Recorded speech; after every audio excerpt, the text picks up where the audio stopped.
Hi everybody. Most of you know exactly who I am. I'm Michael Gravitt. I'm over here in Sibiu, Romania as a missionary. Have been here for 6 years, and I wanted to share a message from my heart today.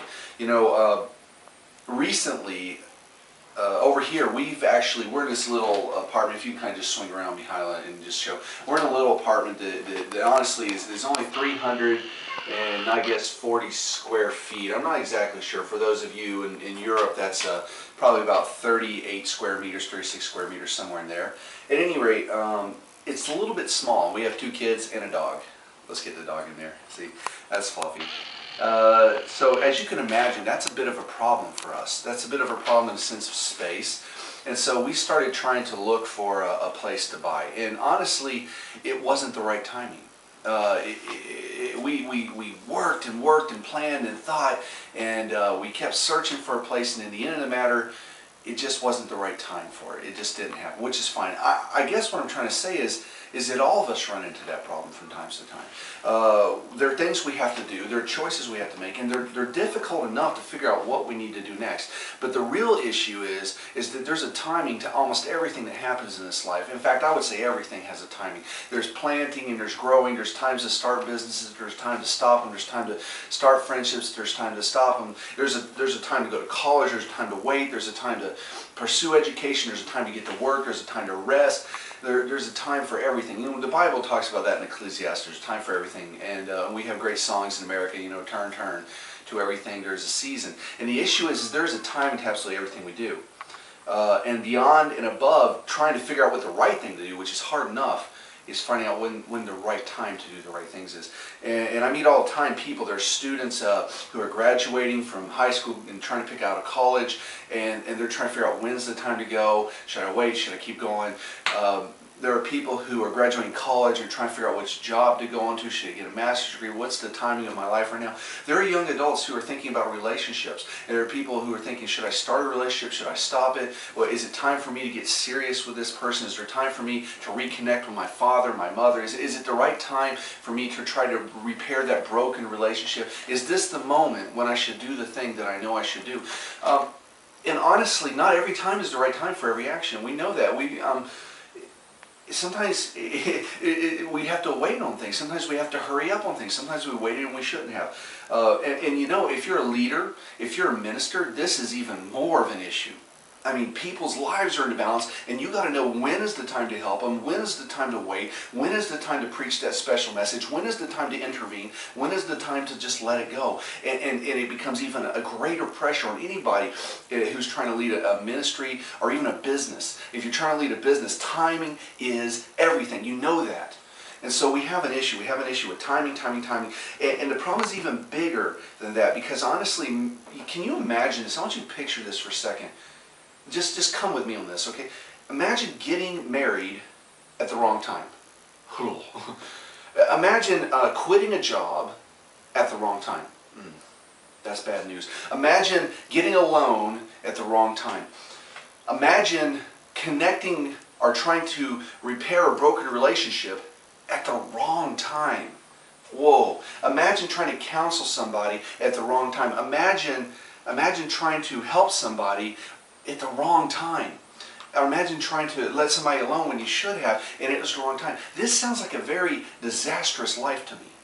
It sounds like, oh man, I had all the right intentions, and I wanted to do a great thing, and it just, you know, that's a pretty big problem. We'll call it being out of rhythm with life. You know, there's people who've experienced that. I mean, even in the economy we're in, we've experienced that in a very big way. Some people maybe moved and bought a house when they should have waited, or they tried to sell their house when they should have waited, or they started a new job when they should have waited, or they moved to a new area when they should have waited, or they didn't do these things when they should have done them. And because of that, they suffered very, very big consequences. Now, obviously, that's an extreme problem. That's an extreme problem. And what makes it even harder to deal with is the fact that when bills are due, and we need an answer now, when sickness is here and we need something to happen now, when relationships are breaking down and we need an answer now, it gets really hard to find the right timing, especially if that timing means wait. And that's just a pressure, a very real problem and a very real pressure, and even for a lot of people, a very real fear that we all face. And being out of timing in one area of your life, it really messes up the whole thing. Imagine, I'm not a mechanic, but my friends who know cars very well tell me that a car has to be in tune. It has to have the timing right. If not, it can really, really hurt the engine.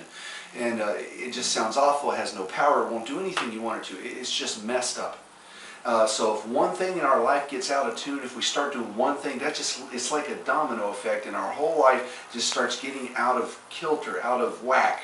And we can get really wore out, and we can get tired, and we can get into a situation where we really don't know what to do next. It's like a wonderful band, a jazz band we'll say, where everybody's a great player, and they know their music, and they know their stuff, but one guy, he's playing on a different rhythm than everybody else. I don't care how good they are. I don't care how good they sound. It's not music then. It's something else. It's noise. It's annoying. It's a problem. Just one thing out of tune and bam, out of rhythm, and bam, the whole thing is a problem. So rhythm of life is a very, very important issue. And now I know that's a very big problem, and maybe this is a very kind of something you've been dealing with lately. Maybe it's something you dealt with in the past. Maybe it's something you're about to deal with. But at any rate, I think no matter who you are, who we are, we all face this issue many times during life. And thank God, the Word of God has something to say about this. And there is an answer. There is a solution. And I want to look at Isaiah 40, 30, and 31, which is a very familiar verse for many people. And I want to look at this verse together, okay? It says, "Even youths grow tired and weary, and young men stumble and fall. But those who hope or wait in the Lord will renew their strength. They will soar on wings like eagles. They will run and not grow weary. They will walk and not faint." What's very, very interesting about this word hope or wait, it depends on your translation, is it's not really capable of being captured in one single word. It's a very rich word in the Hebrew. And that word is, excuse me, for those of you who know Hebrew very well, you're probably going to laugh at my pronunciation, but I'm going to give it my best. It's quavah. I believe that's how it's Qavah by its pronunciation in English. At any rate, it means to wait or to look for, to hope and expect, to bind or tie together with something. And it's a very deep word. It's more than just one thing. It's when we quava to something, okay, when I quava something, that means that that thing, or whatever I'm quava to, determines my rhythm of life and my timing. Whatever I quava to determines my rhythm of life. I want you to get that, okay? It's my signal, it's my go signal, it's my stop signal, it's my red and green light. Whenever I quava with something, whatever that is, determines my pace of life, okay? So whoever quavas to God is the one who's going to renew their strength. So that way, when you can kind of see that this word needs a little bit more attention than just the word wait or hope. Although those words are wonderful translations, it's just a rich word. So I'm going to use the word quava from here on out, and I hope you can follow me with that. In fact, let's use something else. Let's say that to keep in step with something. Okay, when I walk in step with something, I quava to it. I'm keeping in rhythmic step with it. When God takes a step, I take a step. When He's not taking a step, I don't take a step. For those of you who know the Old Testament, for those of you who know that, there was a time when the Israelites were going through the desert, and when the cloud and the pillar of fire were moving, they moved, and when it stopped, they stopped. It didn't matter if it was for 3 years, or a month, or 24 hours, or 4 hours, however long that thing stopped. God's presence, we'll say, not that thing. When God's presence in that pillar and that cloud stopped, they stopped, and when it went, they went. And that's the principle we're looking at today. They were quavad to the Lord at that point. They had nothing else to rely on except for Him. So what is your quava? I want you to just think for a second. In the past, up until today, what has been your quava? What has been determining and telling you when it is time to act and when it's not time to act? It's a quick check, and we should all do it. Has it been your parents? Has it been the culture you were raised in? Is that what you quava in? When your culture, when the area you grew up in, the parenting you received, your education, when all that says go, you go, and it says stop, you stop, is that what you quava to? It's not a bad thing, but maybe it's not the best thing. Okay, because young men are going to grow weary and stumble, and they're going to fail. So I don't care how good of an education training you get, it's not enough. You need something more than that, something outside of yourself, something that's bigger, something else, okay? Maybe for some of us, unfortunately, our quava, what is our go light, what we're keeping in step with, is our desires. What we want. I want this, so I'm going to act on it now. The moment my desire shows up, I'm going to act on it. And that's a sign of a bit of a weak personality, a weak character. And if that's what your go light is, the moment you want something, you go for it, you're doomed for a disappointed life. You're doomed to constantly be out of step and constantly stub your toes on things and find yourself doing things at the wrong time. And you know what? I don't want that for you. I know you don't want that for you. You want success. You want to be able to do things and succeed. Well, if you don't watch out on that one, you're going to fail. I mean, there's no two ways about that. You can't quava to your desires and expect success. Some of us quava with our friends. You know, when our friends are doing something, that's when we're doing it, and when they're not. Well, everybody's going to college now. That means I should. Everybody's getting a job now. I should do that then. Is that what you're keeping in step with? Maybe it's someone you love.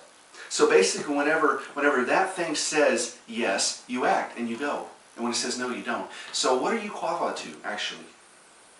Because all of those things, as good as they may sound, you know, parents and education are wonderful things. I'm not trying to disrespect that at all. And we need that. We need wisdom. The Bible says pray for wisdom. But if you're quava to something, like a carriage tied to a horse, if that's the thing that is guiding and directing the timing of your life, it's a weak and broken thing. Because there's something else. It says here that those who quava to God, okay, they get something extra special. They get victory. Because all these things that I read, when it says they will soar on wings like eagles, they will run and not grow weary, they will walk and not faint, that sounds to me like victory. And that's what I want for our life and for your life. And so here's the deal. God says to us, don't walk in step. Don't quava to your parents. Don't walk in step. Don't quava to your culture. Don't walk in step and quava to your friends and your colleagues at school, to your education, to society, to your desires and wants. If you do that, you're going to fail. But God says to us, to me, He says to me and to you, if you will quava to me, if you will walk in step with me, you will never fail. That's what He's saying. If you walk in step with me, you will succeed. That's the one point of this message that I want you to remember. It's a one-point message. If we walk in step with God, we will succeed.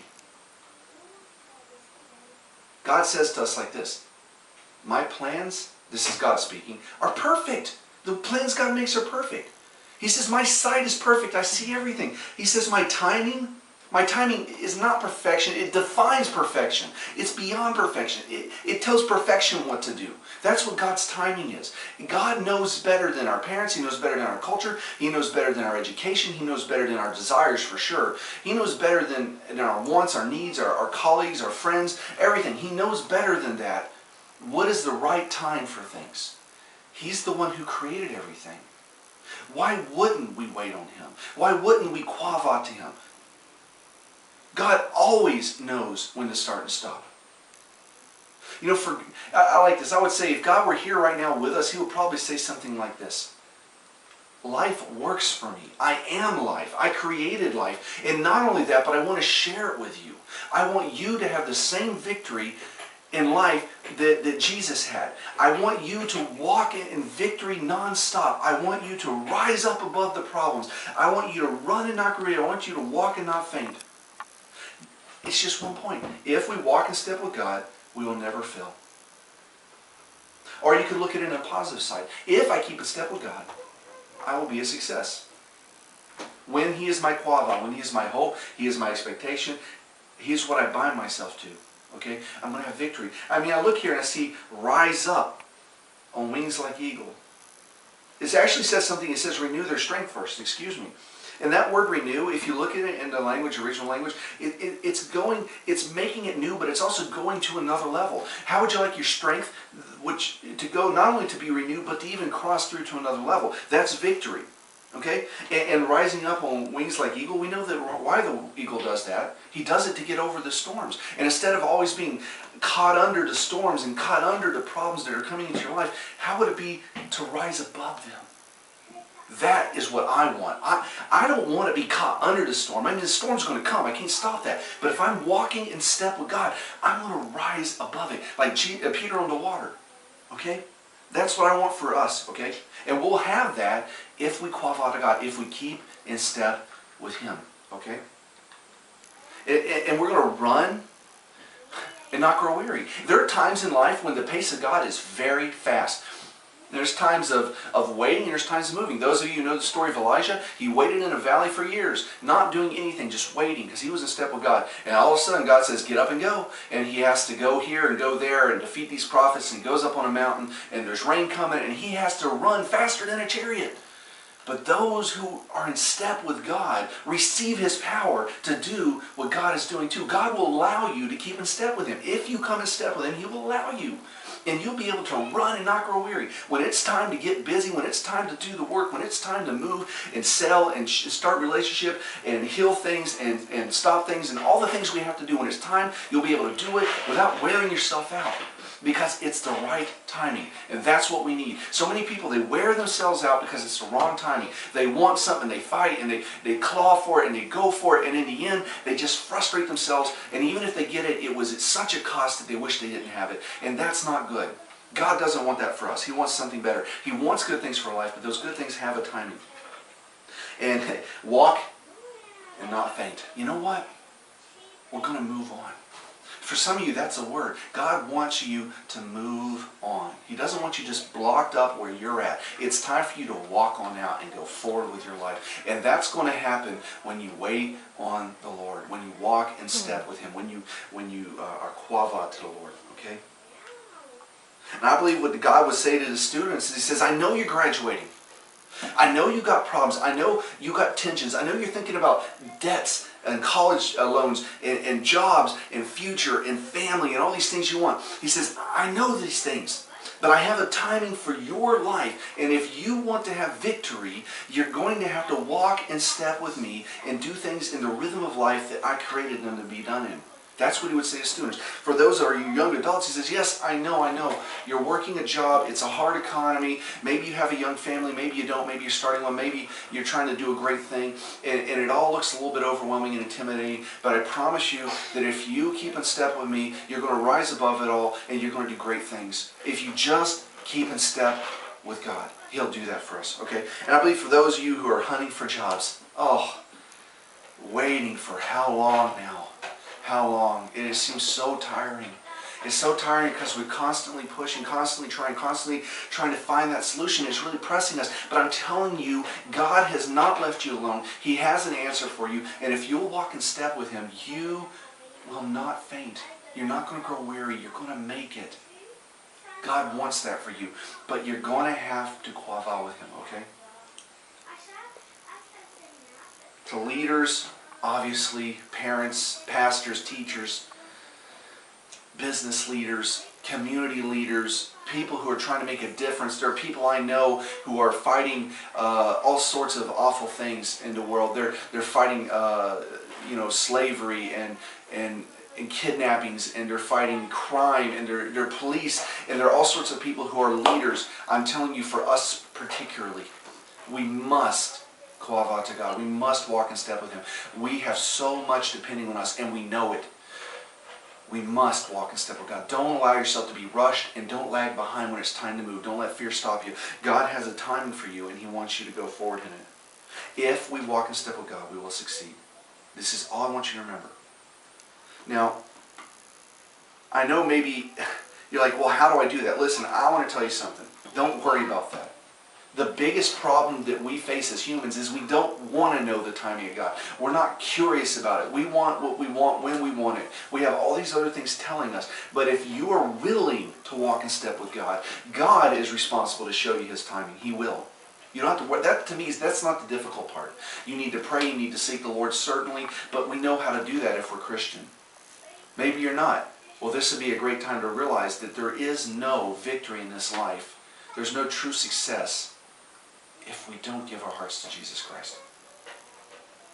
But if you're willing And if you are, I guarantee you God wants to hand you His timing in life. He wants to say, yes, not only am I going to show you my timing in life, I'm going to empower you to do it. You're going to come with me, and when you quava to me, when you tie yourself to me, when we're hooked together, how are you going to fail? Come on, you're connected to me. I gotcha.